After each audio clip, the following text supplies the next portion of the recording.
welcome to MSTV. I'm Neha Chauhan. Today I'm here with Lakshmi Valuri ma'am. She's an editor and the educationist. Hello ma'am. Hi, How are you doing? I'm good. How are Okay, you? I'm great ma'am. So today we are celebrating the day 2 of Global Literary Festival Noida 2025. So being an educator and editor, so what literature means to you?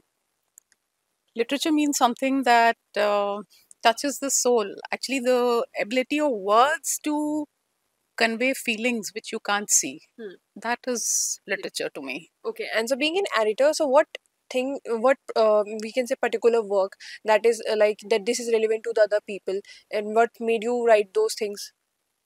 I'm sorry, I didn't get what you Okay, said. so being an editor, so whenever you're writing something about editorial in editorial department or something, so what observation, what vision you have behind that? So, actually, I edit books in the sense I fine Okay, tune books. I'm not in the newspaper editorial as such. okay. I edit books like authors, once they do their Hmm. first draft of their manuscript, it goes through a series of revisions because obviously the author cannot have their own uh, keen perspective on the book. They know what they want, but then it is too close to them to look at it from a third person's point of view. So I do that work. So I how do you edit. manage that to like to not get miss the main message in the book? It's a little time consuming. Obviously, you have to look at it from the point of view of the author and generally suggest to the author. You cannot obviously impose your point of view because what the author has written, he has the or she has the right to keep it as it is, as they want it.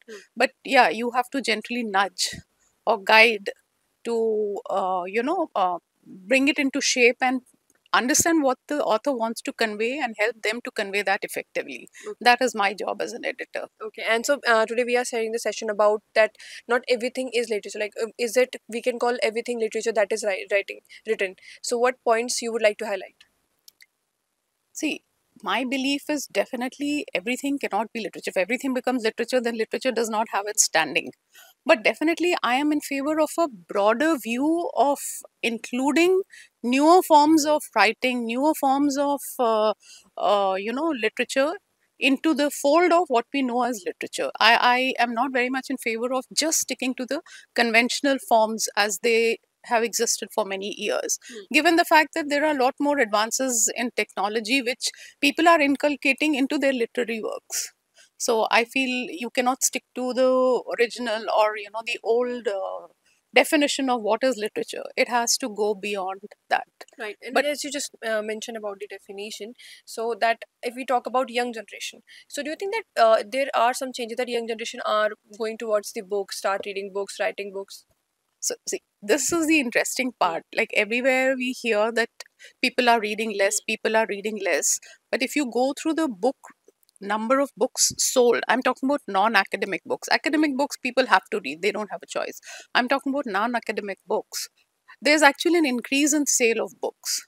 So it's a little, you can't reconcile the two. On the one hand, people have shorter attention spans. People are not able to focus on reading, but the sale of books has increased. So that means people are interested in reading. If they're not really reading, at least they are interested in reading.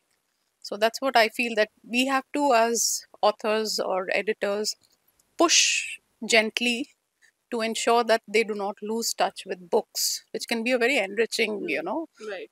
experience. Right, and as you just mentioned that we have to work on that, right? And because if we write something that is relatable to them, to the young generation or to the people, so I think this would be like increase the sales. It would increase the writers to write more, right?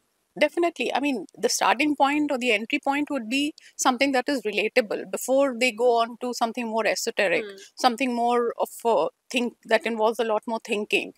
Definitely, you have to guide them into a place where they are comfortable or they relate to this reading. In fact, if I remember correctly, when Chetan Bhagat's books first came out, I don't know, maybe 15 years back or something, there was a lot of debate. Oh, this is not literature. This is not a high quality book. People will read this and, they're just going to lose touch with what is actually literature. But this debate was alive even then, that this is at least a starting point for people to start reading relatable books, simple language, simple storyline that they can relate to. And get a So, better get understanding. exactly. So once you start reading, then you realize it takes you to another whole world which you may never ever see, but if you read, you transported True. there.